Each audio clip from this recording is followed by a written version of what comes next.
Well, in reality, it's like Sticker probably has a really sad home life, which I feel like all villains in these series, when you think about it more, you're like, "Oh, they probably something bad is going on at home."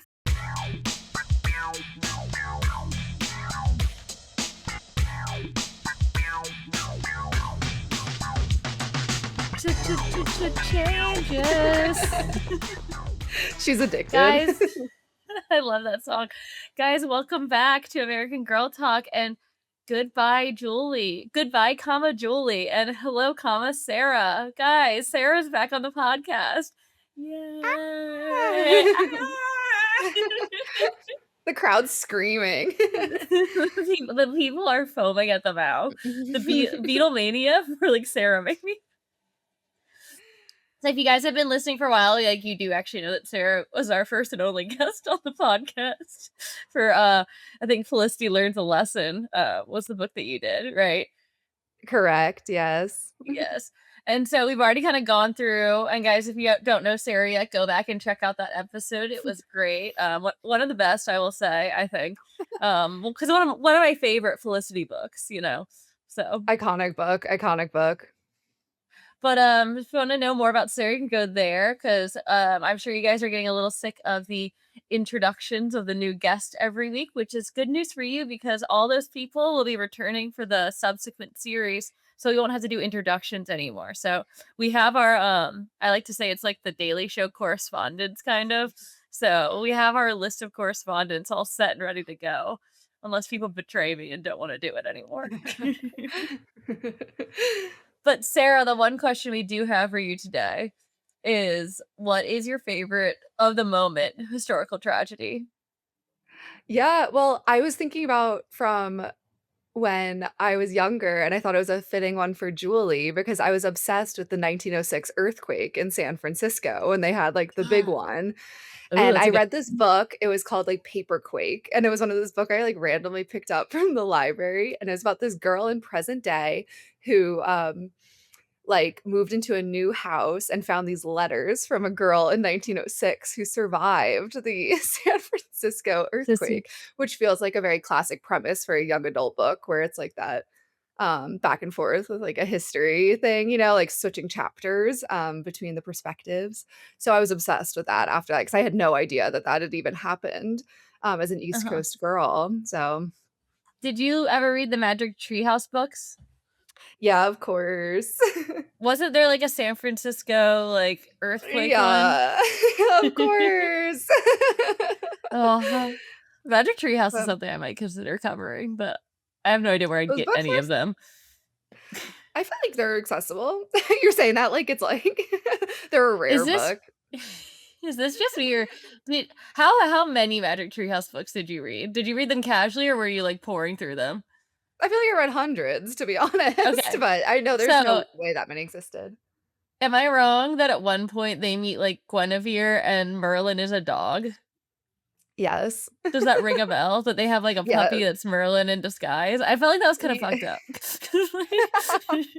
Yeah. Well, those are just such, like those books were crazy, obviously, but I just loved those that genre of, like, scholastic book fair books where they were Mhm. standalone, but they were also so insanely serialized, so when you think about it in the broad scheme of things, you're like, "These kids need, like, mental help after the trauma they've gone through."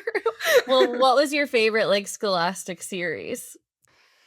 Oh my god. Well, I did love Magic Tree House, but I can't remember the name of the series, but it was about this, family that, like, raised dogs, like, and, like, show dog like, they would do agility and stuff like Uh-huh. that, and you could buy, like, figurines that went along with each book because each book would focus on a different breed of dog, so you could get the Uh-huh. little figurine, but I have no idea what the name of the series was, but I had so many figurines, I was obsessed with them. Um I'm trying to look so I can see it. Yeah. No, I didn't. I'd do a good enough search. I was super into the Boxcar Kids. Oh, of course, of course. I was really into the Boxcar Kids, and then I don't know if it was Scholastic, but there was something called the Jewel Princess series. Did you ever read those? No, I've never even heard Oh of my those. god. The Jewel Princesses were so cool. So it was like I talked about this on a different episode, so oh well.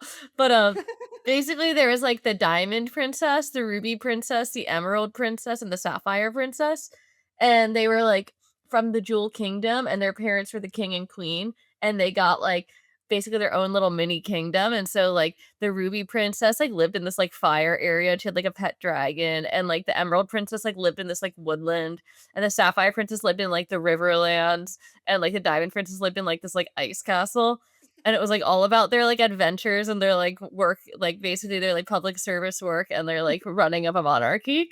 And they're, like, 6 years old. That's so that feels like a precursor to, like, the fairy smut that is now, like, prevalent. Yeah, probably. It was, like I loved the Emerald Princess so much. I was like, "That girl is cool." Guys, sound off in the comments if you read the, Jewel Princess series. Sound off in the comments if you could remember the name of that book series. I may be hallucinated because 'cause I'm trying to search for it and I can't find any proof. But we're not here to talk about other scholastic books yet. We're here to talk about the end of Julie's story. Changes for Julie, and I'm gonna give Sarah some credit right off the bat, guys, because she binge watched all 4 of the episodes that are currently out on YouTube right now. If you're not a member, if you aren't yet, you should join the membership.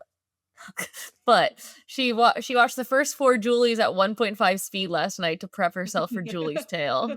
So, Sarah, what do you think of Julie's story?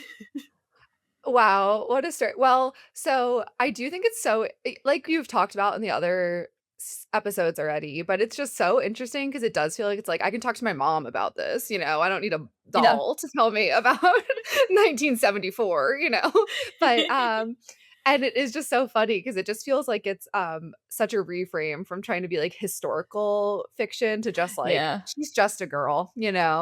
Um yeah. No, I mean, I think Celia and I, our dear Celia in heaven and I talked about it on our, so on, like, Molly and Kit a little bit, where just, like, something about the dolls that are, like, 20th century dolls, like, post-World War One dolls feel a little bit too, like, normal. Like, it's, like, creepy Mhm. when they know things that we know, like, in this book, they keep bringing up the fawns. I know. I was like, Like, if "Ish, enough." Like, Henry Winkler, a historic figure. Yeah, I also think it's interesting because, I feel like usually the books are a little bit more on the nose with picking, like, a kind of controversial, like, not controversial, but, like, with the Felicity books where it's like, we're Yeah. talking about the Boston Tea Party, we're talking about revolution, we're talking about these things, and they're a little more on the nose with it. With the '70s, I feel like there are a lot of things they could have been a bit more on the nose about, like, talking more about, like, women's rights or lack thereof even in 1970, which is so Yeah. recent, and they kind of are a little more, they give it more of that, like, light touch than some of the like, the other books I know, do. but I think that's because those things are still issues. I know, and I guess it is, like, so recent. They're like, "We don't wanna, like, rock the boat." Yeah. I think it's like, yeah, Yeah. we can say that, I think that's kind of it, that, like, it's like a lot of the stuff is still not solved as we find in the Peek into the Past, of this book. So I think it is kinda like, "Oh, we don't wanna be putting, like, a strong political stance anywhere," which is ironic because this book is, like, all about politics.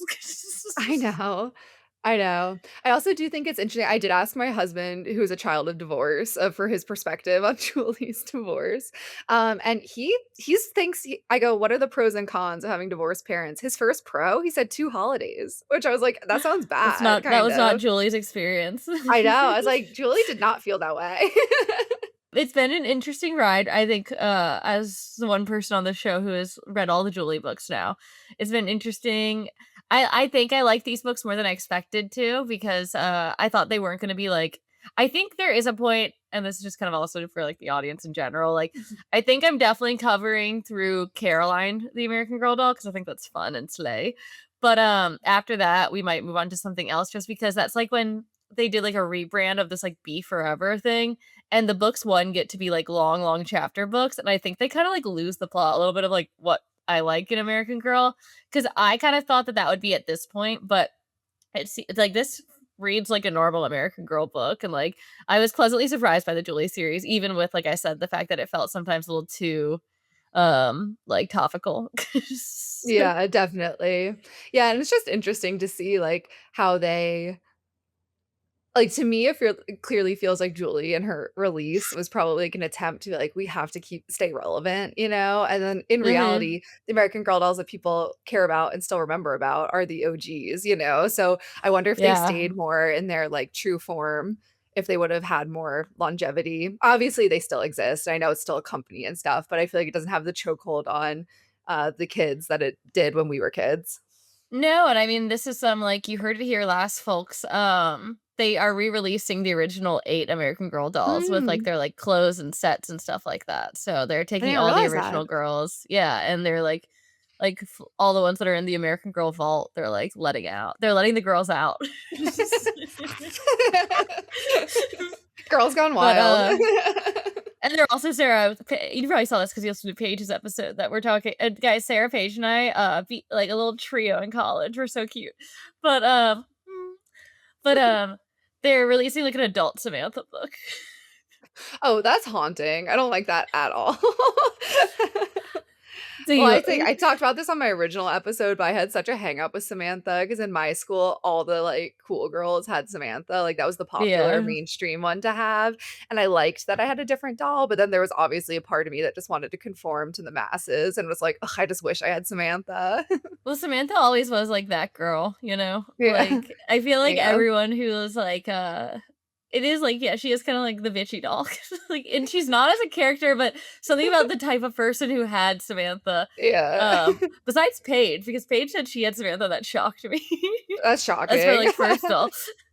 I was like, okay, not a personality pick. Mm-mm. but, but no, I agree. My sister had Samantha, but everyone in Like, my family that's a was perfect example. Yeah. but everyone in my family was always like, "Well, like, you look so much like Samantha." Like, that's like it's like and I was like, "Which one do I look like?" And I was like, they didn't make one yet that looks like you." They haven't advanced the technology enough. They haven't captured your essence yet in American Girl doll.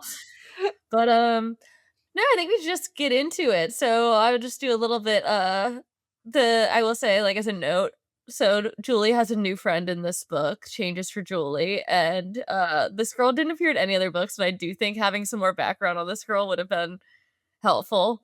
Mhm. It was, like, insane to throw in an American with disabilities in the, like, final stretch of Julie and be like, care about her journey, and, like, we don't know her. But overall, this was a pretty good Changes book, I thought. Um, and I thought it was kind of like a fun read, but it was also a little bit sad at times in a Mhm. painful way. And so I think like let's just roll into it. So chapter 1, detention. So we yeah. Sorry. I was just saying the school is obsessed with demerits. The demerit system. Did your high school have demerits or a demerit No, system? I don't think so. I was too good, so I don't know. Our my high school did also have a demerit system, which I didn't like, we didn't have it in grade school, but going into high school, it was, like, something where I was like, "What is this?" And, I just think it's so funny that I mean, I relate, but it's, like, ruled by the demerit system, We Julie's had school. we didn't even have detention, I don't think, in my high school. We had like a I don't know. I mean, I was never in it, so, like, I can't speak, but I'm sure we had Mhm, some sort of, like, punitive action, but we did have detention, in middle school, but it mhm. was lunch detention, and so, like, you'd be and I remember at one time I got lunch detention because, and I'm, like, skipping ahead, but whatever.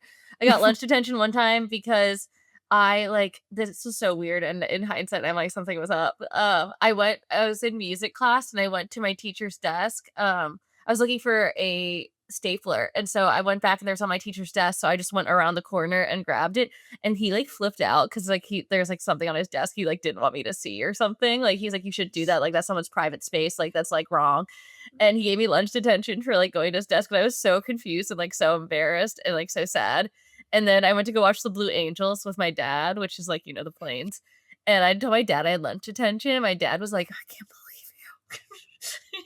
He acted like I, like, killed him.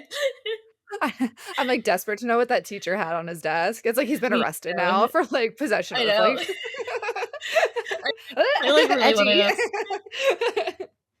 I, like, woke up in the middle of the night and be like, "What was on Mr. Bush's desk?" Yeah, something scary. Guys, sound off in the comments. What was on Mr. Bush's desk? Alright, so chapter 1, detention.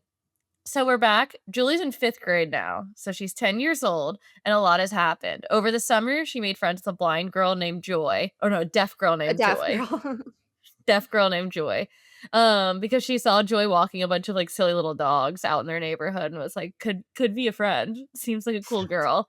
And so over the summer, Julie's learned a few like sign signals and things like that. And Joy is now in Julie's 5th grade class. Um, and this is where I was like, I'm sure this is true, and obviously it is, but it's crazy to have a deaf girl in just a regular class because it talks about how Joy gets through class by lip reading. And like that's Yeah. the only way she can listen in class is to lip read. And so like she has to sit through an entire class like hoping that she can like read the teacher's lips. And I was like, that's so impractical because like what if the teacher turns around or like ducks down? And I was like, this can't be like a smart way to educate people. Yeah, I found this really interesting because, not to jump ahead, but with the look into the past at the end of the book, Yeah. how The they peak talk about Sarah. the yeah, oh, sorry, the peek into the past and how they talk about the, like, Americans with Disabilities Act and everything, and in it, they were saying how, like, before this, people who were deaf would have to go to, like, special schools, like, on their own, like, isolated, and I know that what they're saying, but they weren't saying this for children, is that they were probably sent places they shouldn't have been sent, Yeah. um, like mental health facilities or Asylums. Yeah. like scary places. But I also was like, I feel like they should have to go to a school where it's like deaf teachers teaching deaf students. I was like, that's no way to learn. And then I was also curious because I was like, I guess I could have looked this up where this fell in time with the ADA Mhm. legislation because I was like, she should at the least have like an interpreter or something who's like interpreting for her instead of having to be like lip reading through Well, class. this is where I think it's the craziest, and this is, like, the one thing that I'm like, "This, like, shouldn't happen in school," is, like, basically they're learning about, the Louisiana Purchase in class, and Joy passes Julie a note saying "sack of wheat," Oh, because she's, like, confused because the teacher said, like basically, the teacher said in normal English, like, Mark, what are their names? Lewis and Clark were saved by Sacagawea, and Joy read it as "sack of wheat." And so she sends it to Julie asking for confirmation, and so then Julie sends it back, and the teacher sees them, like, passing notes and is like, "You guys are passing notes in class, like, that's a demerit, that's not allowed." And then I feel like this is the one situation where they should be allowed to pass notes because the teacher mhm. knows that Joy is deaf. Like, and it's she's not interrupting the class, like, this felt like I was like, "This is real." I if this had happened to me as a kid, I would be, like, sobbing. Yeah, I also was curious, I was like, "Where's Joy's parents advocating for her?" Like, it felt like Joy's parents were very passive in the I situation, think I think throughout one the thing I learned book. from this book is all parents are really passive in the 70s. Yeah, I mean, I guess that explains why at least my parents are the way they are, Yeah. as raised as children of the '70s by parents who probably didn't care. But, yeah, it's just so interesting. It also is, a COVID watch for me and, like, a pure state of psychosis was that ABC Family show Switched at Birth. Do you Oh, have I've any never seen awareness that, of this no. show?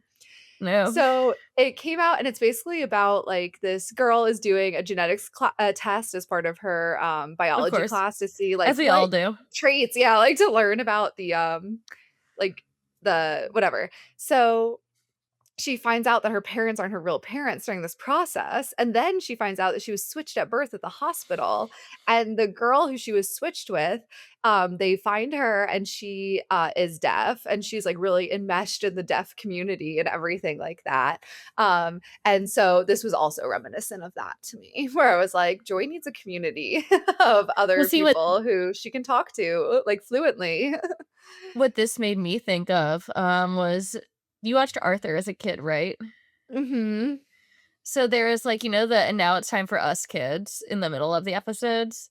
Yes. There was one about the Perkins School for the Blind, and they told you, like you, like, went to the Perkins School for the Blind, and they, like, showed you how, like, all the deaf I mean, the blind sorry, how all the blind kids, like, would do different things, and so, like, the thing they're doing, like, in that episode was um they're making cookies for a bake sale, and so they were showing you how they did all these different things so that the kids could feel the measurements instead of seeing them, and, like, how, like, they have slightly different things and how it's a lot more, like, hand-based, and it was, like, super cool, and I remember as a kid being like, "Oh, that makes sense that, like, a blind kid would have a different school than me because they have to learn things differently." So it just does feel kind of insane that Joy is in just a regular school with, like, to your point, and I think this is kind of what the book is eventually about. I think we both grew up in a time where there was, like, kids who had, like, extra time on things or kids who had, like, extra help and, like, would have, like I know at my school, it would be, like, I think it was kids with, like, ADHD or something like that would be able to go for, like, extra help hours and, like, have some time that was a little bit more dedicated to how they learn. So it just does feel crazy to just raw dog Joy in a classroom and then also, like, punish her for, like, asking a question that's, like, valid. Like, I feel like all the teacher needed to do was, like, read the sheet and be like, "Okay, like, you're not, like, passing notes," but it's just I don't know. I just, like I guess it's just, like, I know it's, like, the impetus for the entire book, and so it had to happen, but it just, like it feels unfair, it feels unjust. Justice for our Yeah, girl. definitely. The lesson So did resonate. yeah, so I get it. So Julie and Joy get sent to detention, and detention is just boring and it's writing lines over and over again. So it's like I will not pass notes in class. And Julie also has to write like I will not talk back to the teacher. And this is where like so we're introduced to this kid named Stinger, who's like the like Oh, yeah. Mr. Resident Detention, and, like, he even has his own little picture in the beginning of the book, so I thought he'd be more relevant to the story than he is, because he's really only in, like, detention. Same. I want, like, a spin-off on Stinger because I was like, how is he both kind of like a teacher's pet in a way where he's, like, tattling on the girls for, like, cheating in detention, yet he's constantly in detention. So I'm like, what is this dichotomy of Stinger's psyche that he's like, What's your angle, um Stinger? yeah, I was like, I need to know more about Stinger." I know, I felt the same way because, yeah, so Stinger is, like, the resident bad boy in detention, and he's been in detention, like, 63 times this year. And so but, like, as Sarah said, yeah, so then Joy and Julie are kinda like well, Julie, like, stops writing because she gets a hand cramp, which is, like, relatable, and then Joy and her start, like, signing a little bit to each other, and then Stinger goes to the teacher, and he's like, "Hey, just so you know, like, they're, like, talking with their hands." So she was like, "I can't believe that people could do that. Shut up." And yeah, you're right. It's like who is simultaneously like the bad boy and the rat? Yeah. Well, in reality, it's like Stinger probably has a really sad home life, which I feel like all villains in these series, when you think about it more, you're like, "Oh, they probably something bad is going on at home." It's like how you felt about like the older sister of Elizabeth in Annabelle. Annabelle, right? Y yeah, Sarah's an where I'm like empath for the meanies. yeah, it's hard to be a natural empath, honestly. No, it's like that scene where it's like the kid's a bully and then like the kid who you're following is like accidentally sees them talking to their parents and it's like, "Oh no, their Mhm. parents are mean." It's a cycle. It's just a cycle of hurt people hurt Yep. people. So true, girl. Is it Mm, what did you so so when you true. had lunch detention, what did you have to do as your punishment? Do you remember? I think we just like sat there. Yeah, that's Like why I we had may have like detention written once in lines, high but like school. Yeah, I had detention once in high school, and I'm pretty sure we just had to, like, go around and, like, clean the, chalkboards for the teachers, and, like, after school, and that was it. Um, we may have done something like why'd you get detention in high school? What'd you do? I got 3 dem so in my high school, if you You got got 3 3 demerits. demerits, you would get detention, and you could get demerits for uniform infractions since we had to wear uniforms, so it was actually kinda easy to get demerits depending on, like, who, like, your teachers were, because some teachers were obviously such, like, hardos about, the uniform, so, like, if you would wear a sweatshirt, you would get a demerit. Certain teachers would give you a demerit because that was, like, a uniform infraction. Or, like, when I was in high school, like, oh, I guess they're popular now again, but Uggs were so popular. If you wore Uggs to school, that was a demerit because they weren't your uniform shoe. So, I think I got, or not I think, I remember exactly. I got 2 demerits for uniform infractions, and I got 1 for talking too much in class with my friend because we were giggling. I always got in trouble for talking too much in class. I remember one time in 5th grade, we had, like, this little mini desks in 5th grade, and it was, like, in a U shape, and I was talking so much to my friend that my teacher, like, moved my desk and put it on, like, an island off the corner. I was, like, so ashamed, I just, like, cried at my desk. I was like, I must have been such an annoying, like, kid because, like, I'm like talking in class, and so he's like, "All right, I'm gonna separate you," and then I just start like sobbing, like I didn't cause it myself. That's like, well, this is like so much more embarrassing because we were basically like 20 at this point. But one time, me and our friend from college, Sydney, she and I were in class together. We were sitting in the back and we were basically giggling too much. So we got like separated in this class. And, and we were like, we were Gosh. like way too old to be getting separated in class. And I think about it now, and the professor must have been like, what is happening? Like that I'm having to be like girls, like opposite desks. Also, like, why if we wanted to just chat all class, we should have just, like, not gone. Like, we had that in our I know. power to just not be there. Oh my gosh, there's a I don't think I ever got in trouble in college classes except for, like, for being bad at them, like but I didn't have as true a friend in my major as you did with Sydney. I know. Wasn't I a lucky girl? And what you're blessed. But yeah, so basically Julie does detention and she doesn't like it, and so then she and Joy are going home and they're walking together and they're kind of talking about how kind of to your point, Sarah, like you could be doing something more constructive in detention, like cleaning or like picking up litter or learning something and just writing.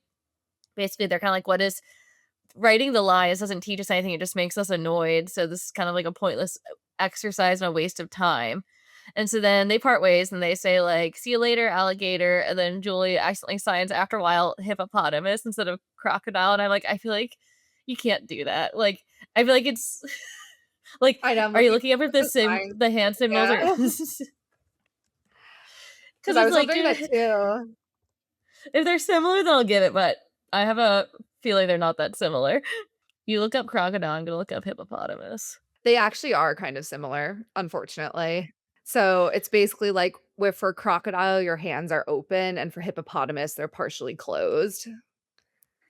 Oh, okay, so this does make So sense. they yeah, because I was wondering that too, because I was like, "That simply can't have happened." But I do like how basically, this whole book is a little bit like, or at least this chapter where they're talking about like, how it could be more constructive, how like Joy and Julie are basically like positing for like prison reform to be like I they're like, "Maybe know. sitting in jail, like, isn't the best way to like reform prisoners, and maybe we can do things more constructive to help."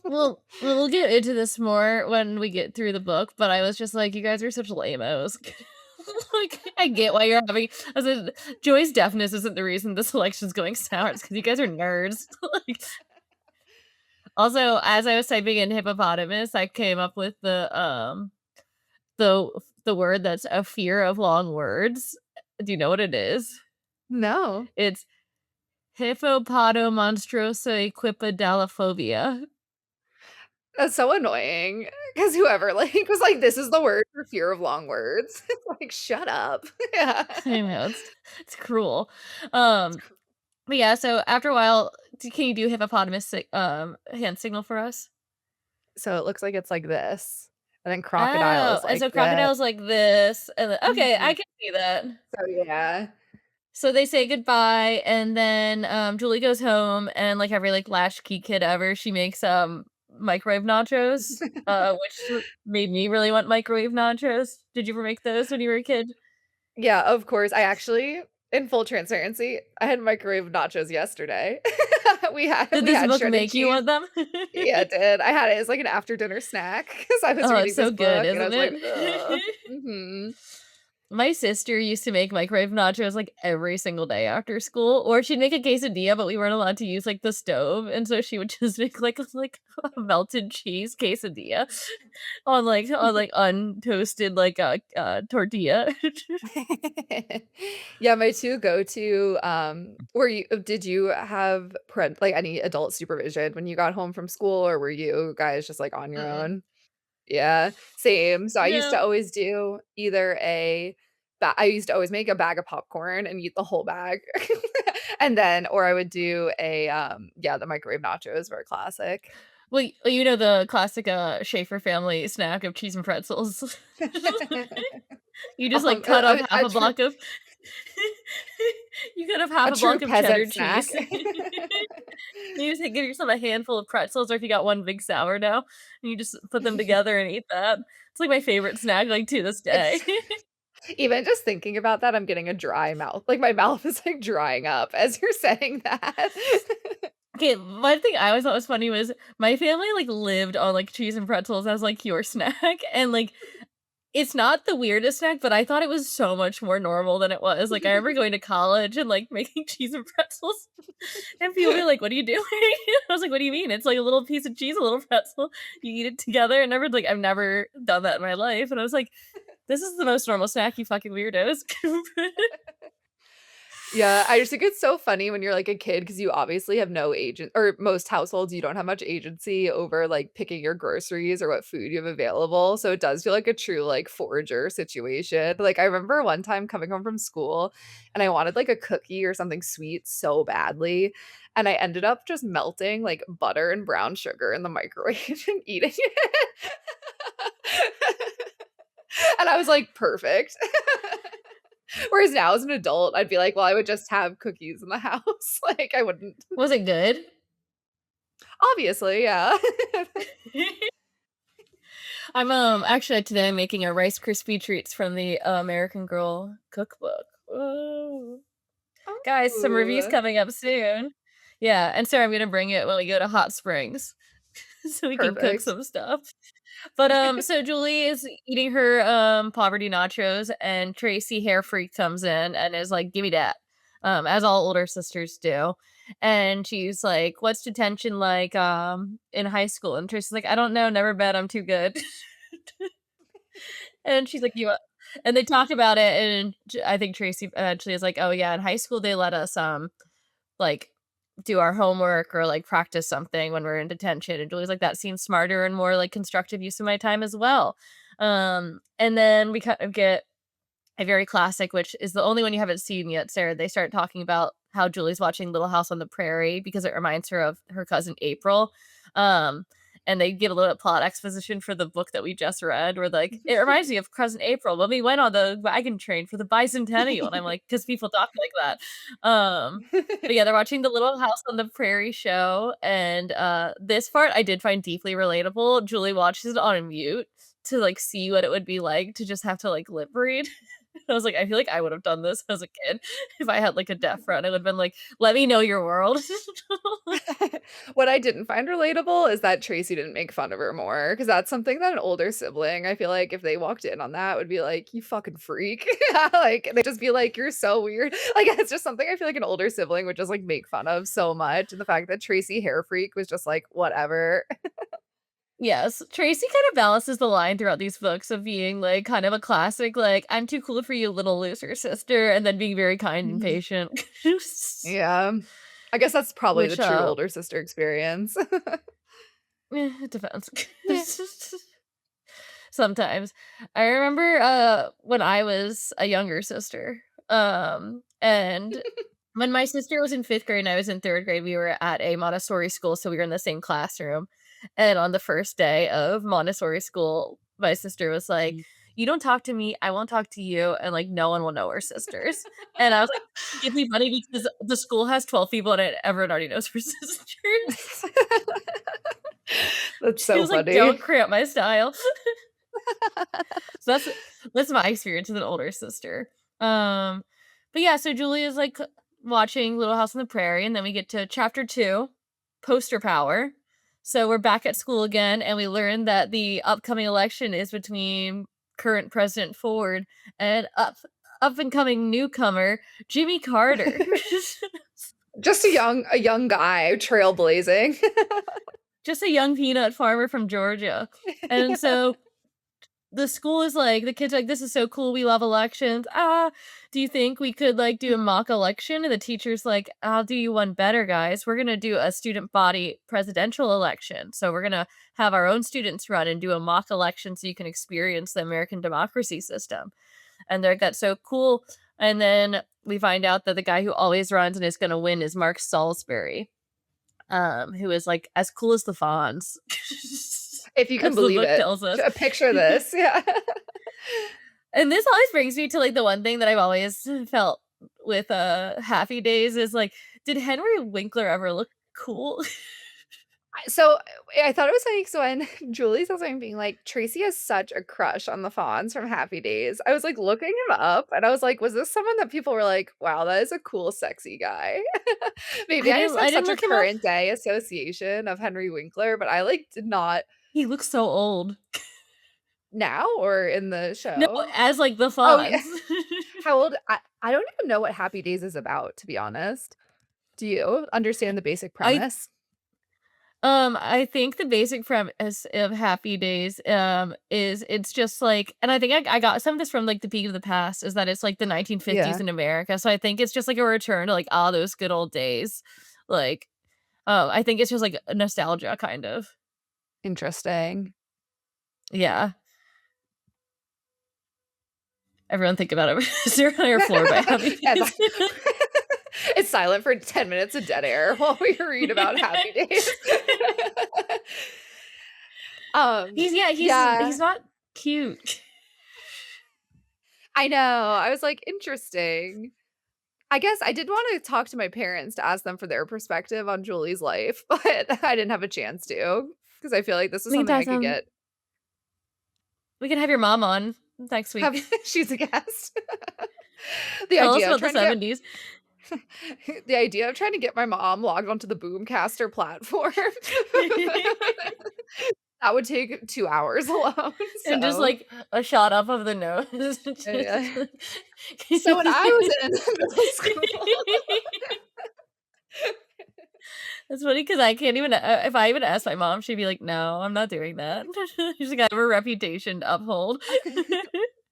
anytime I FaceTime with my parents, my mom will try to, like, get both her and my dad in the frame, but she'll, like, only put my dad in the frame, and it'll be, like, the very side of her, like, cheek, and my dad gets, like, so mad at her because then it's just pointing at him while, like, she's talking, and he gets so genuinely angry with her in a way that's very silly. Bring them Um on, bring the Dickards on the show. Guys, sound off in the comments if you want the Dickards on the show to talk about the '70s.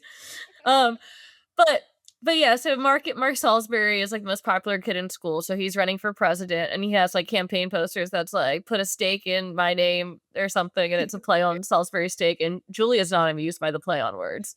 She's like, "It's not even spelled." She's like, "He didn't even spell steak right," and I was like, "Julie, that's the pun." Like like, the fact that she's like, "It's actually Stake." I was like, "What?" I was like She's I have this, like, slight theory, and you listen to, Julie and the Eagles, like, and this Mhm. book kinda confirms it, that Julie is just, like, a big nerd.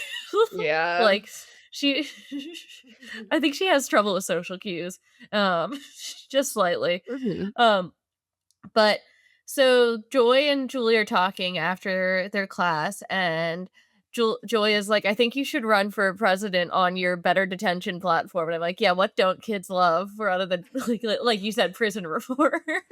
What gets a crowd of first through sixth graders going better than like, hey, what if the thing that we hate the most had some lessons involved in it?" It also this made me think because I know in my middle school, we had, like, a student body, like, organization, like, the president and secretary and all that, but then it did make me think where I'm like, "What do they do? Like, what's the point of that? Like, what's the point of There's having no a f point to like" it. It's just to teach you about democracy. I guess. How crazy. They start them young with indoctrinating us. I know, we do. Did you ever run for any school office? Of course not, no, I was so shy and scared.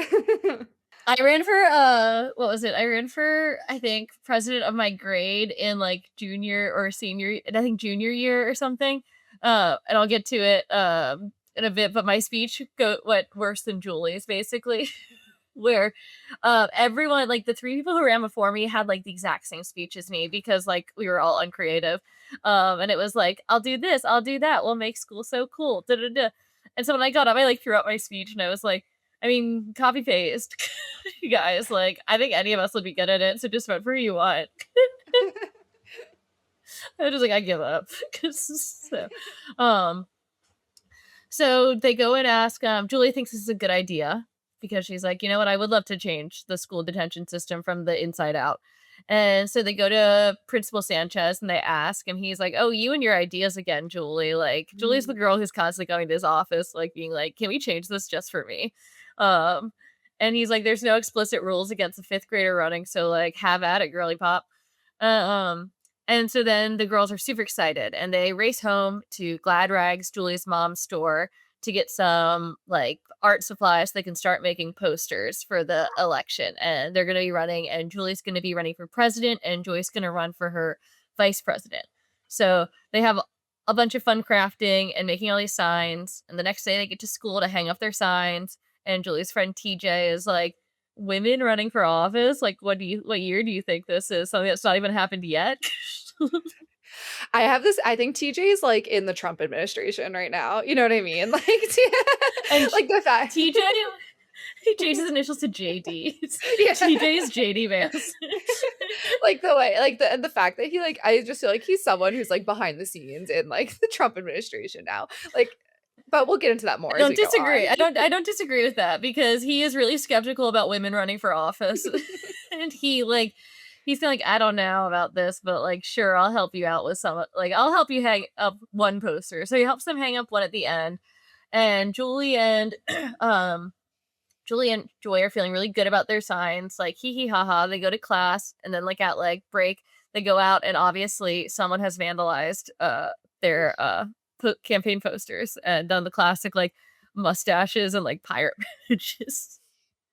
And they changed the word vote to vomit and like joy to joke. I was like, "Pretty good, honestly." And like, they're like, who could have done this? And it's like Mark did it. Like Mark Salisbury did it. I did feel like this is crazy though, and I don't know. Like I said, I think we both went to slightly more sheltered schools than some other people may have. But like, I was like, who's having that much free time in a hallway just to like vandalize a poster? Because that didn't take like 2 seconds, you know. Like Yeah. I feel like this like wouldn't have passed in my high school, my middle school. So they get out and they're like, "Dang it, TJ was right. People hate women." So they're thinking about what they can do to the poster, and they're like, "We could toss it." They're like, "No, let's just like redo it." And so they like say voting is no joke. They turn like vomit These into voting again. these posters must have looked a mess, like, the more they added to it, I was like, "Were they even legible at this point?" So junky and like smears and like Yeah. With, like I'm also picturing, like, children's handwriting on them. I was like, "This must look just big crazy." letters. Just- I know, and think about like the 70s like photos. Like the photos they have printed out or however they have these photos must be like such bad quality. Yeah, that's actually a great question. I'm like, how do they even get photos of themselves? It's not like people can like, people don't have computers to, like, print their photos. I'm like, how do they get these? So many I don't know. photos of themselves. They Yeah, got them from 10 the front of the photos of book, themselves. Sarah. They got their vignettes from the front of the book. So they fix the posters, and this is when TJ decides, like, you know what, I'm gonna make a miracle happen for these ladies. And once the posters are vandalized, TJ decides he is their campaign manager. And I think this is where you mean he switches into like full conservative, like campaign manager mode. Yeah, yeah, just something about it felt really, sinister. Like, he's like, "I'm gonna be Yeah. behind the scenes running these puppets to, like, get you guys elected." Yes. I was like, I don't know, something about it, I was like, bad energy from TJ where he's like, I don't know.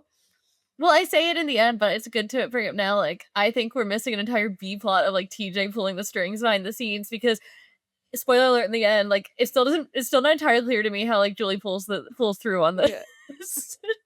I and also too okay, this is jumping ahead. I'll talk about it It's later. okay.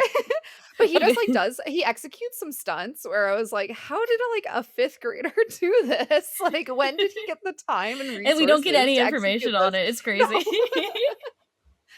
So chapter 3, Julie for president. So it's assembly day, and both candidates have to go make speeches. And Julie tests the microphone. Like the teacher's like, "You guys should go test out the microphone before you give your speech." So Julie's up at the podium, looking out the audience, and she's like going out. And then as she's leaving, she hears AAA, the three water fountain girls, coming up, and they're hanging up posters for Mark Salisbury, and they're gossiping as girls do.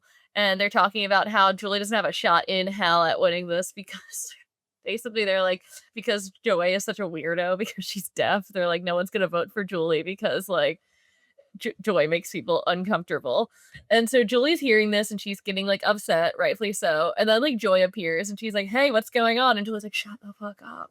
And I was like, it's so funny because Joy has no idea what's going on in this scene because it's like they're both on either wings, I think, of the stage because they can't see each other. And so if Joy can't see them and she can't hear them, then she's just like, I guess something's happening right now. And Julie's listening to them basically like trash talk Joy, and she's feeling upset, rightfully so, and a little bit also in a deeper, darker part of her, like they might be right about everything they're Yeah. saying. I think Julie do you think Julie's a good friend I to think Joy? she's an okay friend. Yeah, because I thought this was interesting because I understand, like, obviously, we've all been in situations where you hear someone saying something, and in retrospect, you're like, "Ugh, I should have, like, stood up for them or said something or, like, Mhm. interjected," you know? But I thought this was so interesting because based on this book, Julie's only friend is Joy and then maybe TJ and, like, barely, And you he's more know? And I just thought it was so interesting that she didn't even pretend she was gonna stick up for Joy in that moment. So I'm like, "Girl, what do you have to lose?" It's not like you're like, "Oh, and I'm also friends with them," or, "I'm also friends with these other people." I'm like, "Joy is your only friend. If you lose her, you Yeah. have no one."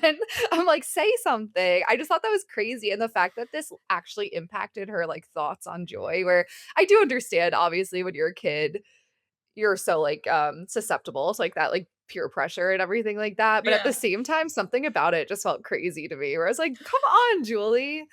No, as we get through, but I did think this was nice and relatable in a way too. But as we get through the next like two chapters, Julie does have some like dark thoughts about like just ditching Joy, like in pursuit of her like campaign. Um, Mhm, but I do think there is a level of that that like unfortunately is like you said. Like I mean, I remember having friends in like middle school who like I mean I had a really good friend in like elementary, middle school who we were really good friends, but I was a little bit quirkier. And I remember if we were around like different people and I was doing something goofy, she'd be like, "Stop." And it was like mhm, always like super hurtful because I was just like it'd be like something it'd be a game that we'd play like together. And then once we're at school and she didn't like it or she felt embarrassed, she would tell me to stop doing it. And it like I remember we were still good friends, but I'm sure she was just feeling like a little weird peer pressure. But that hurt me a lot too, you know? But like I think it's just that complicated age when you're like 8 to 10 where you're like have humiliation is like part of your like understanding mhm. now. Yeah, definitely. It was just funny to read because I was like, I don't know, did you find the Water Fountain Girls, triggering too? Because I did. I was Yeah. like, I feel like I literally have a trio from my elementary school that I could, like, perfectly equate them to. Trip I call them triple A for ease of conversation, but, it says there's always those little girls who are just, like, slightly who have slightly better handwriting than you. And, like, They write look their A's like, you know what I mean, where it's, like, not a regular A, it has a little extra loop at the top. That's how yes, I picture and them. they do the, like, circle for the eye, Uh and they just look, like, slightly better in, non-uniform day clothing. It's tough. It's tough being a kid. But, so Julie hears all this and she feels upset, but, she, like, resolves, like, "Alright, I'm just gonna give, like, a killer speech because I have it written down." But, uh-oh, she left her note cards off at the podium. So she circles back to get them, and they're not there anymore. And, like, who could have taken them? And it's Mark. This guy who doesn't see Julie as a threat is, like, sabotaging her at every turn. Well, as somebody that feels like Julie's campaign has barely launched and he's immediately on the offense, where I was like, "Whoa." I was like, it felt like she, like, has barely done a thing, and he's already, like, so primed to cut her down in a way that I was like, "Oh, Mark's also in the Trump administration." It's, like, Well, I think scary. a lot of these students are. Um, and so yeah, and as she's going up, Mark says something like, "Guess you should have had your note cards." And she's like, "Dang it, I'm sure Mark stole them." I'm like, "Yeah, girl, duh." And and so then like it's time to give their speeches, and Mark is like gives the most like generic like kid speech, and he's like, "Pizza Fridays." And everyone's like, "Ah, we love it." And like, I this did remind me, and I think you'll get a kick out of this. My sister ran for like uh middle school class president when she was in 8th grade. And she like and I do think the school kind of threw her under the bus a little bit with this because she did check with them ahead of time if this was like feasible. But for after school, she wanted to see if we could get like a Slurpee machine. And they said that it would be like possible. And so she ran on like the campaign of like a Slurpee machine. And then when she was in office, they like told her she couldn't do it. And like kids were sending her like death threats at her school. And it was like one of the most, to this day, she's like, that was one of the most traumatizing years of my life because everyone like hated me because of that Slurpee machine.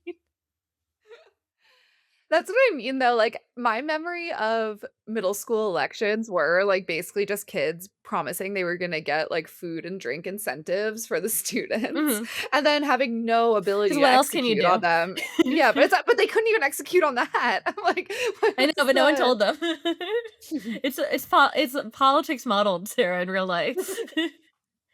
So Mark is like, "Yeah, pizza for all," and the crowd goes wild, and then Julie gets up to the podium, and she's like, "As much as I like pizza, I think the most important thing is fixing our disciplinary system." And, of course, the crowd goes mild.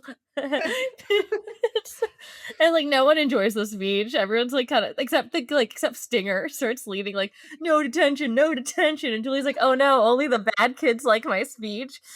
And she, like, gets off the stage to, like, tepid applause. I think Stinger is gonna be someone that Julie, unfortunately, is gonna have as a character in her life until she graduates from the school, you know what I mean? Or, like, through high school, like, Stinger will You always think be he's, like, there kinda in a like her, way. like, Batman and Joker, where he's like, "We're not so different, you and I." Yeah, yeah, like, he'll be, like, haunting her for the rest of her days in this school system.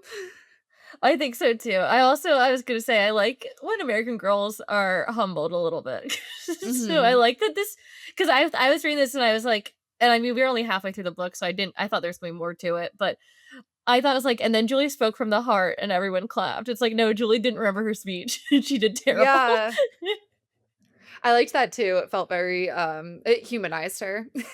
Yeah. And so she is like, yeah, and she's humiliated and she goes home and mom and Tracy can immediately see on her face that like this went terrible. And I was like, oh, it must be hard to have children and be like, oh, my kid just humiliated themselves and stuff. And so they're talking about like how this election like relates to the real election and what to do, and mom is like, well, you never know, people's opinions change, and mom tells us all about the political situation of 1976, where she's like, some people are unsure about President Ford because he was Nixon's vice president, and like we don't know if we want to continue that legacy any more than we have to, and some people are unsure. She says something and I don't remember it, and that's my fault, about like Jimmy Carter saying something that people didn't necessarily like too. It's like opinions are like shifting on like who's the better Mhm. candidate. But mom is gonna vote for Carter because he's new, is what she says. And I was Mom's like, woke. I know. It's like I miss the days when people like actually like kind of thought through their elections. What do you mean? Because then we go to dad and we talk to dad about the same election, and dad is a conservative.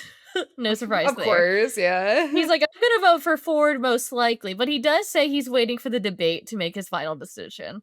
And I was, like, crazy to even entertain that as, like, I'm gonna, like, actually pay attention to this debate and, like, see who says what and how I feel about it. And that does give Julie the idea, though, that she's like, "You know what? A debate, maybe? Maybe I should do a debate." And, like, I did so well on the speech. Maybe I should, like It's like, I absolutely killed it on the speech, so I definitely will do well in another rehearsed she's just, performance. like, crashing and burning. This whole thing, I would've stopped after someone made fun like, vandalized my poster, I think. I would've I been so sad. know. I know, obviously, it all works out for Julie, like, we'll get to, but I did think it was funny because Julie reminds me a bit, like, of a kid you'd go to school with where everyone would kinda make fun of them or be mean to them, and you'd be like, "No, like, be nice to them, like, come on," and then they would do something, like, so objectively, like, odd or, like and I'm like, "Ah," I'm like, "I was rooting for you, like, this is why people make fun of you," and that's a little bit how Julie reminded me with this, where I'm like, "Oh my god, girl, like, quit while you're down." Like, I was like, "Don't be like and I'm gonna fight back." Though obviously it works out because it's a children's book that's supposed to be, like, inspiring, but, But you think um realistically it wouldn't work out for her? no, no, Mark Salisbury if we've learned anything from the lack of progress from 1976 to now, you know Mark Salisbury woulda won. Like, there's I no know, reality where she woulda won. I know. Chapter 4, heating up. So Julie tells Mr. Arnold and Mark Salisbury about her idea to have a debate. And Mr. Arnold is like, that's a great idea. I think that's like cool and like that's relevant. And Mark Salisbury's like, sorry, I got too excited. You Um, faint. Mark Salisbury is like, I hate that idea. I will not do it. You cannot make me. And I was like, the teacher's like, well, whatever Mark wants to do, we'll like defer to. And I'm like, why is like Mark in charge of this like Mark is election. running this school. Mark has everyone in the school wrapped around his finger. And I was like, "Oh, a woman wants to debate a man and he's too scared. I wonder where we saw this before." And then I like flash back to when I thought things were gonna go better. It's okay. Um, and then this is where TJ really like pushes into like a crazy style mode, and he's like, "Don't worry, guys." And again, where are these kids getting these resources in the 70s? TJ's like, "I have buttons for you guys. So I made these buttons that say no detention on them and like hand them out. And I think you guys should like," he's like, "Here's what I'm gonna have you ladies do.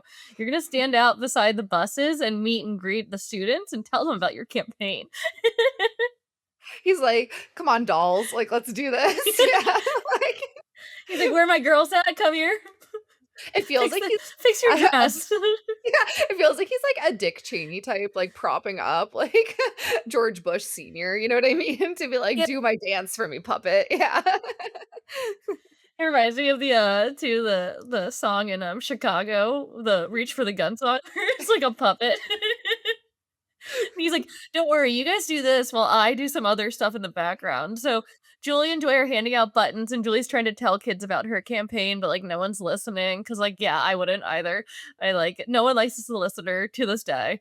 Um, and then Joy's trying to talk too, but like this we haven't expressly said this yet, but Joy is deaf, so she does talk like a deaf person talks, like where she like doesn't enunciate as well, and she talks really loudly, and so it's scaring some of the kids, which is unfortunate. And Julie's noticing, she's like, "This isn't going well because the kids are like getting freaked out by Joy." And it's sad. It's one of those things that is like, Mhm.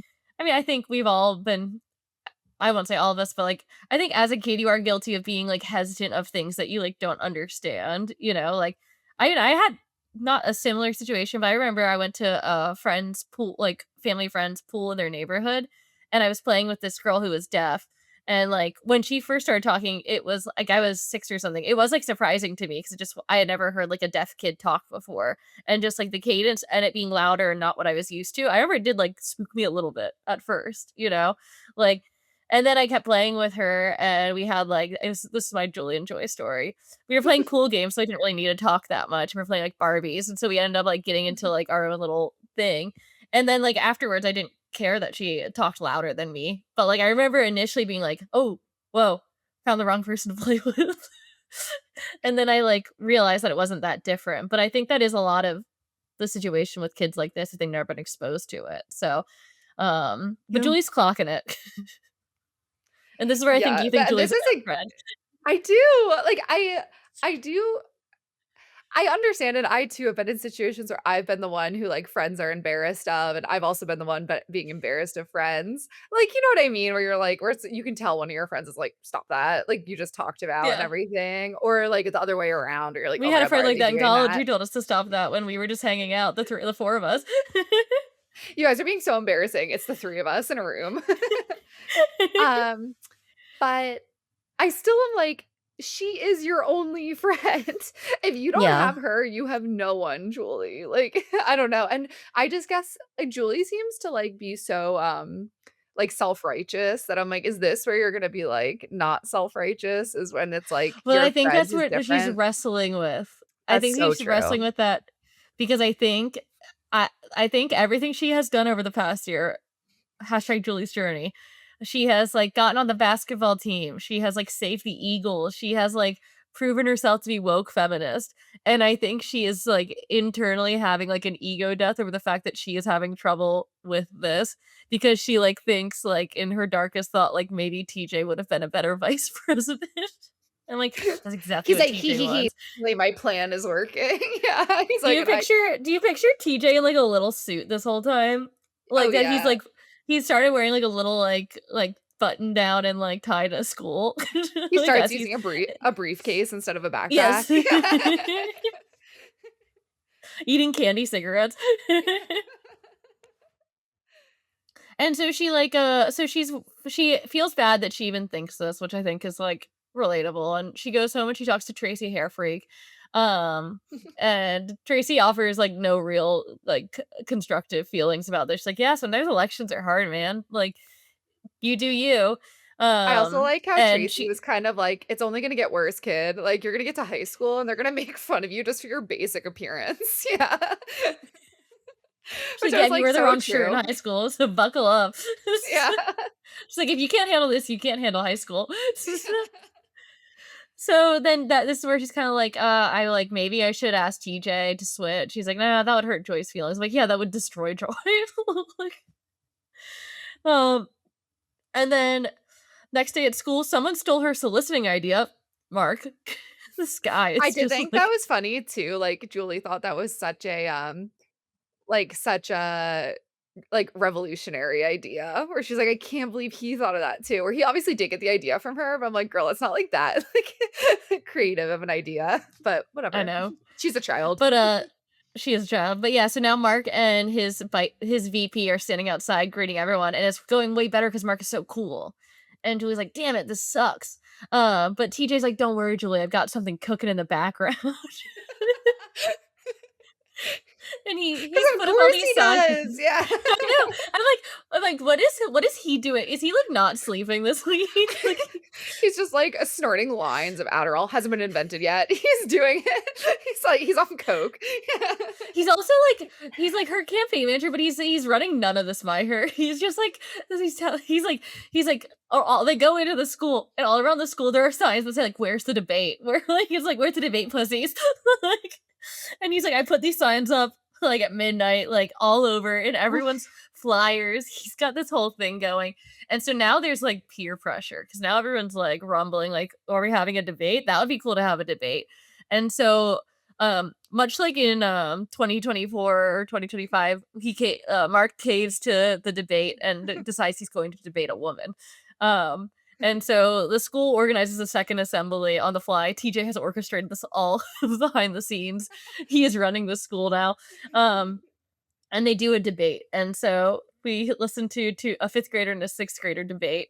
And we get another like, "Why do you want to be school president?" "So I can do cool things like give kids pizza." And everyone's like, "Yeah." And Julie's like, "I think school presidents should try and change systems that are oppressing students in different ways, like detention." And everyone's like, "Hey, Everyone shut okay." up, you frigid bitch. Yeah. And so like she's doing better in the debate than she did on the speech. And so people are listening to what Julie has to say because she's saying like it'd be cool if we could do things like clean up or like clean the park. And kids are like, "Okay, I could see that. Like that would be fair." But again, I think that Julie's campaign problem, if I'm going to nitpick it, and TJ, if you're listening, feel free to take notes, is she is only trying to reform one thing that most students may never even experience. Like, if I were here, like I said, we got detention like once or something. Like, if I were here, I'd be like, "Oh, I'm not planning on getting detention because I'm a good student. So, like, why do I care what happens in detention?" But pizza on Fridays, that's something that affects me directly, you know? Like, I think her scope is too narrow. I think she has to have something other than prison reform on her docket, you know? Mhm. Yeah, I mean, definitely. I think that also too, it comes down to where, Julie does feel, um I lost my train of thought, but yeah, definitely. Well, and then they are continuing the debate. Like I said, Julie's doing well. And then the teacher asks the craziest question that's like, if you are no longer able to serve as student body president, like what's gonna happen to them? I Uh know, it's like if like you're assassinated and your vice president needs to take your place. like what should we know about your vice president? And then Mark's vice president is another cool guy, and he's like, "Oh, you guys know him. He rocks. He's so cool." And Julie's like, "I could speak for Joy, but I'm gonna let Joy speak for herself." And TJ's so like, "No!" behind the scenes, yeah. TJ's like ripping up papers behind the scenes, He's like hugging the microphone, yeah. so then Joy goes up and she talks and she explains who she is and that she's deaf and that she's excited. Like she has a very nice heartfelt speech to the students about who she is and that she's excited to be in school and that she wants to help the school. And they get some good applause from it. And like the debate, I would say it doesn't sound like Julie's schooled in the debate, but it sounds like she like re like reinvigorated her campaign a little bit, revitalized her campaign a little bit. So Julie and Joy are walking back to the classroom with their teacher, Mrs. Duncan, or Miss Duncan. Sorry, we don't know if she's married or not. That's the point of the 70s. Um, And Miss Duncan says, "You guys did great. I'm very proud of you." And they open the door, and Triple A is in there, like, at the front of the desk, like, making fun of how Joy talks to, like, the other students and, like, just doing, like, I think a really offensive deaf impersonation. And so Julie, Miss Duncan, and Joy all walk in and see it, and Joy, like, bursts into tears and, like, runs to the bathroom. And This made Julie, me so like, sad. I'll I be know, it's honest. so kids are Yeah, so mean, like, I and poor know. Joy didn't, like, deserve any of this. Um, but I do like, so Julie, like, yells at them and is like, "You guys are such jerks," like, da da da da, and then she runs to find Joy in the bathroom, and I did think it was funny that she's like, "Joy, you have to leave because like, lunch is coming soon and everyone's gonna find you in the bathroom." She's like, "It's gonna be even more crowded in here." So, but Joy is really sad because she is like being made fun of, and she like feels bad about being deaf, and like she can't help it, and it's hard for her, and so she's feeling.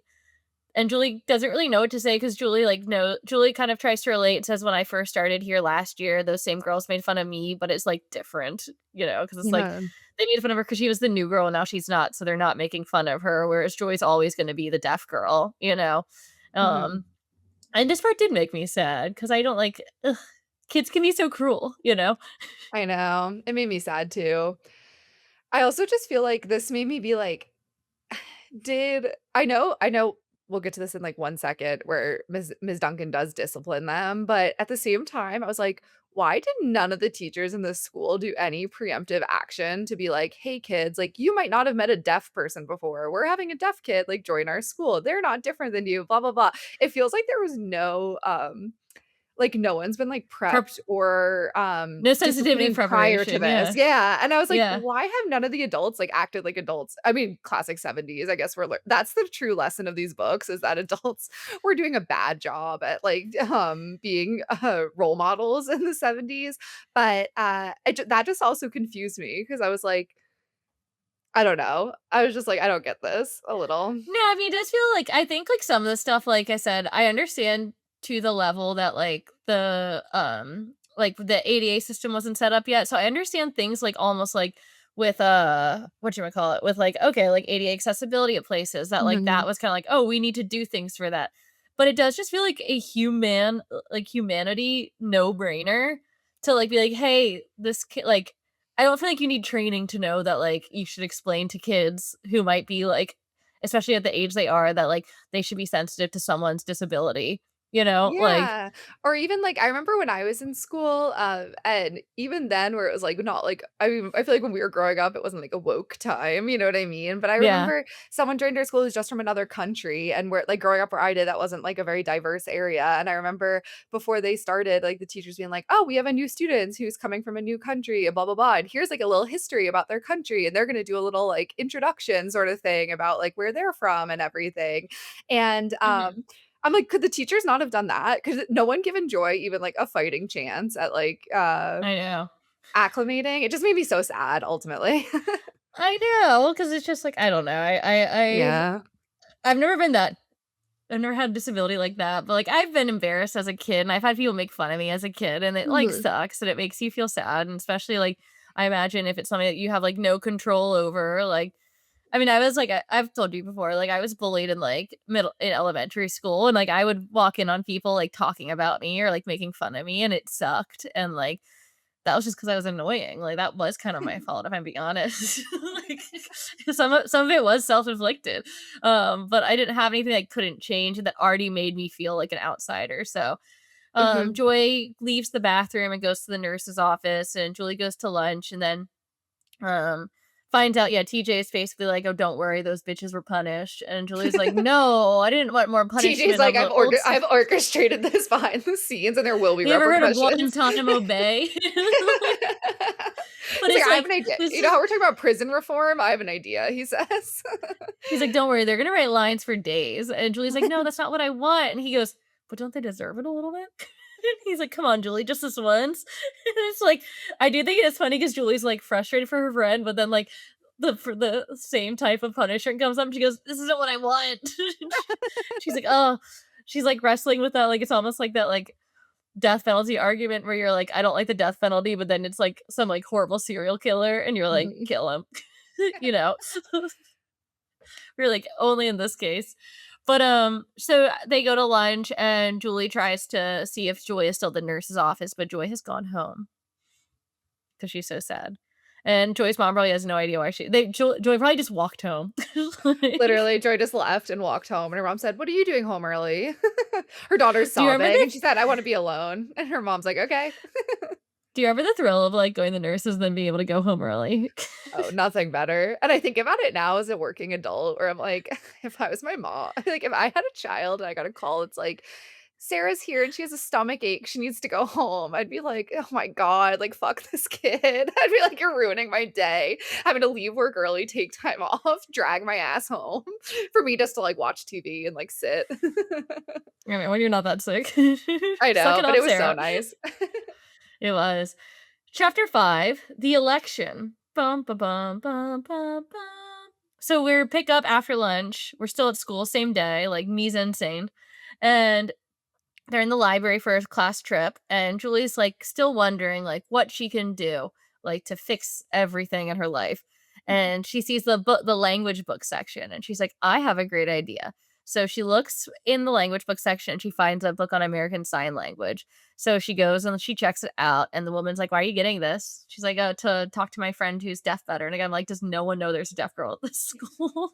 Like, I don't know. I mean, I guess it's a big school, and again, like I said, I think we had the luxury of going to smaller schools, but I, like, know for sure every single teacher would know that there was, like, a deaf kid at my school if this was, like, a thing, you know? Or at least, like, the primary teachers, like, I do think the librarian would be informed, like, you know what I mean? Like, the Yeah. yeah. Public school system, I guess. But so it's like, the school day ends and Julie approaches Miss Duncan and she's asking her if she can, decide detention for AAA. And she's appealing to her teacher. She's like, "Look, Stinger's been in detention 63 times. Clearly it doesn't work." The teacher's like, "Eh, you're not wrong about that." And so she says she has this idea that why don't we, instead of making them write lines, why don't we spend an hour and teach them some basic sign language so that they can communicate with Joy, so they can understand that she's not a freak. She just like talks and communicates differently. And Miss Duncan's like, "In all my 20 years, you may have taught me something, Julie." So then Julie and her teacher walk and they like take AAA from detention and they're like confused. They're like, "What's going on? We don't like this." And Julie's like, "You want to write lines or not?" So they're like, "Okay, sure." So they go and they start like practicing and they like are having that end up all four girls end up having fun, you know? They're like doing this. And one thing I did like was that one of the girls signs to Julie, like, "Are you still mad at us?" And Julie goes, "A little bit." And I was like, they're like, "Do honest you queen, think" honest queen. I know. She's so honest here because then they're like, "Do you think Joy will forgive us?" And she's like, "Maybe." She's like, "Hard to say, hard to tell." Um, but the girls kind of get into it, and so then the next day at school, they're all hoping that Joy will be back so they can apologize, but Joy still misses because she's like depressed, and feeling really bad. And so Julie and AAA feel bad, but then Julie has the worst idea ever, if I'm being honest, and is like, "Why don't I bring the three girls who viciously bullied you to your house when you're in your most vulnerable state?" I'd be like, "I don't want them to know where I live, like, what are you doing?" And so she like brings these girls over and Joy is like, "No." And she's like, "No, no, no, don't worry. They're really nice now." I know, I would've been like, "Fuck you, Julie." Yeah, sure they are. I know. And this is the part where it's like very like storybook, like kid Mhm. stuff, because Joy does forgive them immediately. But I think they've been viciously bullying Joy all year. So I don't know if I would be so willing to forgive these girls just because they learned how to like sign like thank you, you know, like and Yeah, like hello. Or I don't think I yeah. would be as quick to this, but I thought this part was cute. I did think it would be more realistic if one of the A's was still mean.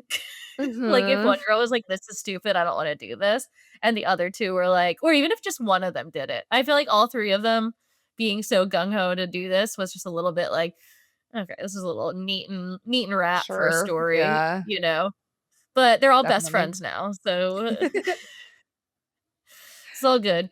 Um So now it's the weekend and they come to school on Monday and Julie and Joy get off the bus and TJ and AAA are all standing outside and he's like, "Hit it, ladies." Do that little dance I showed you, he says.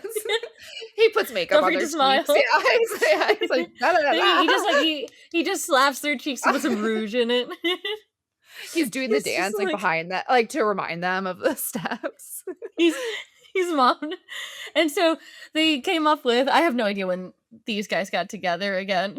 Like Well, that's TJ's magic. You never see the effort, you just see the result.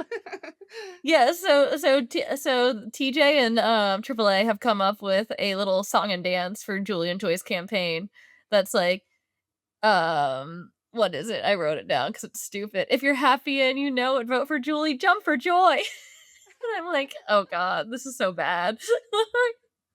But apparently it's just the thing that this campaign needed. Because having the popular girls in 5th grade behind you is apparently a huge booster to your campaign. Because the votes are in, and after the debate, perhaps the ties have turned a bit. So all the students are called into the auditorium for the results. And with bated breath, President Sanchez, I'm not Mr. Sanchez, Principal President Sanchez, Sanchez. Principal Sanchez announces that Julie is going to be the next student body president, and TJ runs on stage. This Like, this I had to reread. I could, like, cry right now because I was sorry, I'll let you say it. But this I had to reread, like, at least 3 times to be like, "I can't be understanding this correctly." TJ runs on stage. Is like, we wanted to make this like a real election, so me and Mr. Arnold like built this like doohickey to like drop balloons and stuff on you. And I'm like, when did he have the time to do this? He's been up all weekend. He's been eating pixie sticks and, like, nobody's business and Fun Dip. He's running on pure sugar. Now, here's a question for you. Do you think he Yeah. is doing the same exact stuff for Mark Salisbury's Mark campaign? Do you think he's yeah, I like do. Yeah, I think he's playing both sides because he wants to win no matter what. Like, ultimately, all he wants is to win. So I think he's doing the 'cause I same think stuff for Mark, they're just not executing it the way he wants them well, to. because I think he even said, like, no matter who won, we had this scheduled to go Yeah. up, and I'm like, so he was gonna go on stage no matter if his best friend won or if, like, his enemy won, he's gonna be the first person on stage. He plays both sides. He ultimately just wants to win. I know, and so Julie and TJ ascend the stage, Joy is never mentioned again. And, Julie's like, "I can't believe it," and TJ's like, "You did it, honey." Like, "Good job, sweetie." You did it, toots. Yeah. And she's like, I'm gonna hire you when I run for president." I'm like, "Aw, still Aw. hasn't happened. It'll never happen, girl. It'll never happen." TJ's already a TJ's already a upper level, um, cabinet member in the Trump administration. Unfortunately, the lesson of this, and which we'll probably get into with the peek into the past, but it's that the Mark Salisburys of the world are gonna continue to win. I And that know, this is ain't just a that the truth? fantasy, yeah.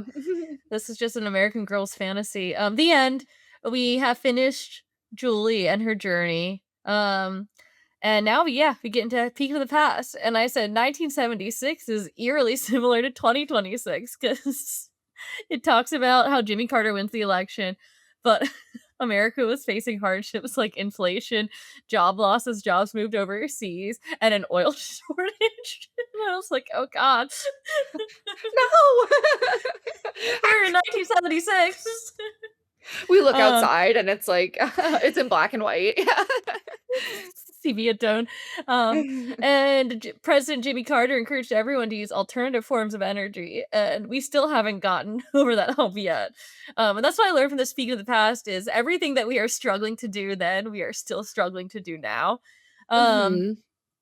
and it talks how people escaped into television programs like Happy Days and Laverne and Shirley, and I was like, Oh, it's almost like there's a nostalgia for a past that was never good. it's like I can't wait till the American Girl doll from the 2020s comes out, and it's like people escaped into reality television shows like Summer House. Kyle Cook in an American Girl book. He's the little drawing on the side instead of the It's just fonts, it's Kyle it's a Cook. drawing of and Loverboy yeah, next. But then it Uh, says like social change was oh, go on, sorry. I was just saying, I thought it was interesting that the Peek into the Past focused so much on that, and so the ADA stuff was like an afterthought. Because for me, the real lesson of this was more about the, like, Joy's experience and stuff, so I thought that was really interesting that they focused more obviously, because I guess Julie is the main character of the book, but the whole Okay, election. Yeah. I do wanna get into that at the end, because I have some Mhm. thoughts on that, Yeah. but yeah, so they talk about kind of how social change was rampant, as Black Americans saw more opportunities for equality than ever before, and I did put a note like, "Is it really equality if it's presented as an opportunity?" 'Cause, That's like a great point, yeah. 'cause, like, I don't know, I don't think of anything that I have experienced as, like, a white woman in America as, like, an opportunity. I think it's just something that's been kind of, like, handed to me, you know? So it's like, Mhm. you have an opportunity to be like a white person. It's like, but you're telling me that, you're not letting me have that. So just and Mhm. I think that's still relevant today. So and then we talk about disability awareness was slowly becoming a thing. And I said, but not fast enough based on this book. Cause like, yeah, like you said, it's kind of like a footnote about it. And it talks about like a woman in a wheelchair who like wanted to be treated normal.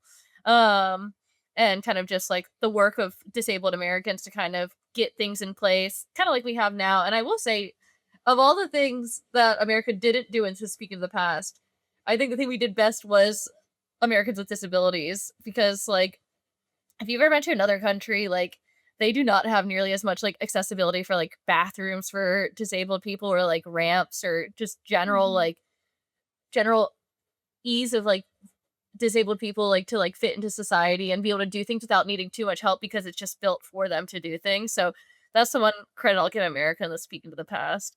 And then my last thought on it was that Nancy Pelosi is mentioned in this Peek into the Past, and I think if you are mentioned in an American Girl doll book in the Peek into the Past, you should still be in office. Yeah, I think you're officially too old to hold office.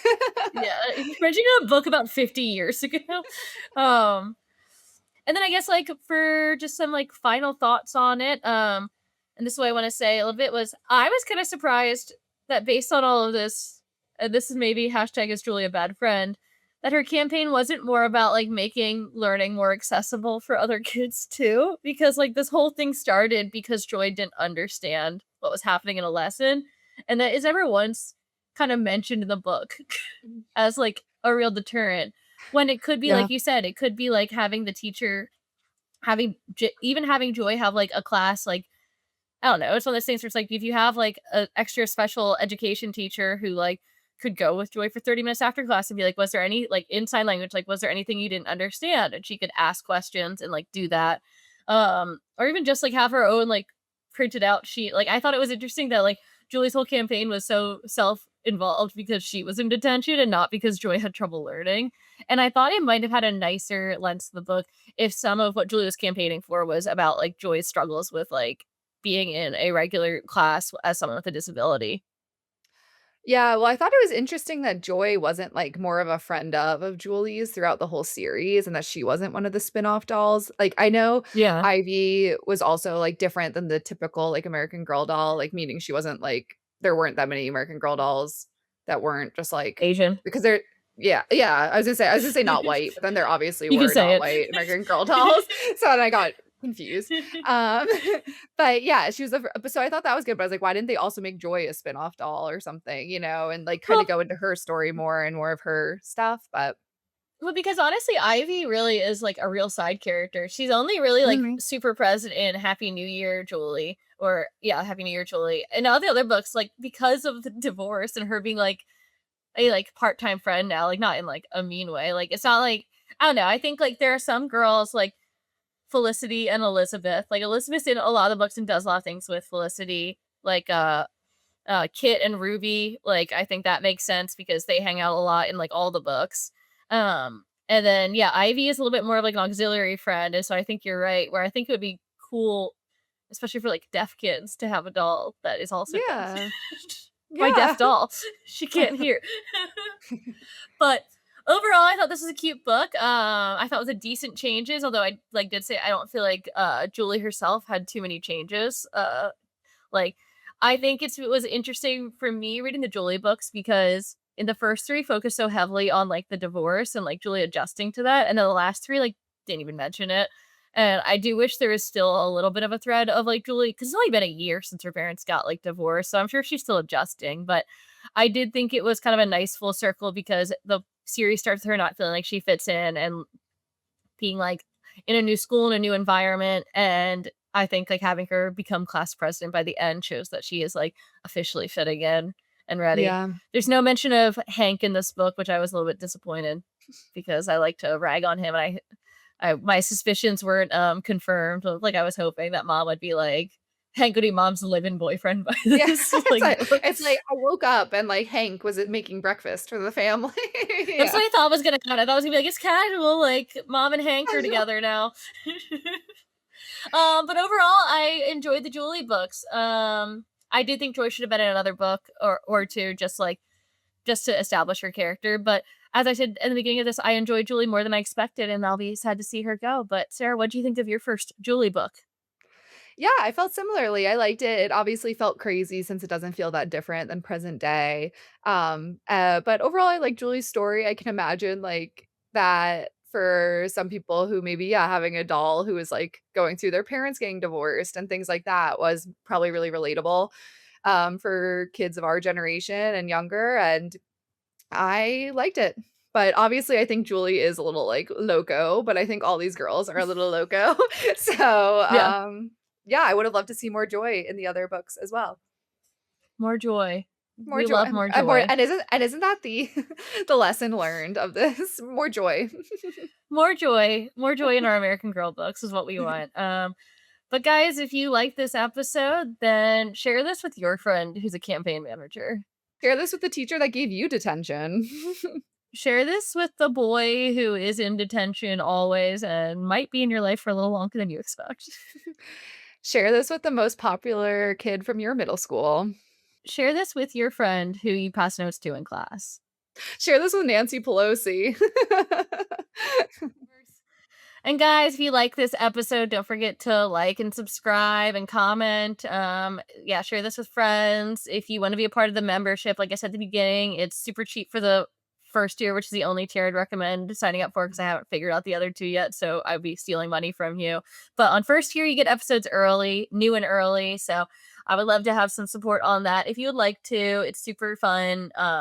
And I appreciate you guys listening, especially with this first round of new formatting and new girls and new host, and I think it went really well and I'm super happy with it. So we'll be back next week with a surprise bonus episode. I'm not going to be doing the yaps anymore because I don't have enough of a consistent co-host to like do a retrospective, but I'm gonna do something fun in the off week for you guys. So take it out, like keep an eye out for that next week. And thanks for listening as always, and I'll see you next time. So thank you, Sarah, for joining us. Thanks for having me. And thank you guys for listening. So goodbye.